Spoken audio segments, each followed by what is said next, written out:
Welcome to the Learning Pines YouTube. We hope this video helps.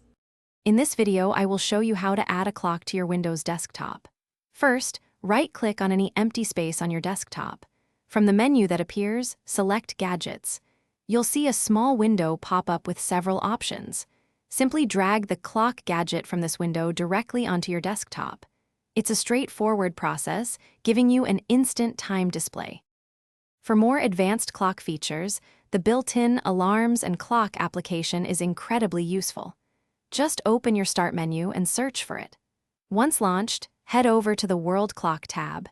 Here, you can add multiple cities and even pin a specific world clock to your Start menu for easy viewing. It's perfect for keeping track of different time zones. If you're looking for more unique styles or advanced functionalities, third-party clock applications are a great alternative.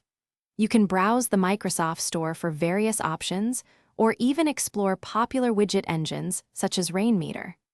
These can offer extensive customization, allowing you to truly personalize your desktop's look and feel with a clock that perfectly matches your aesthetic. Once you have a clock on your desktop, customizing it is simple. Right-click on the clock gadget itself to open its options. From there, you can change its style, adjust its size to fit your preference, or even modify its transparency.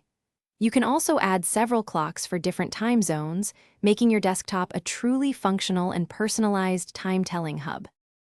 Thanks for watching. Consider subscribing if we helped you.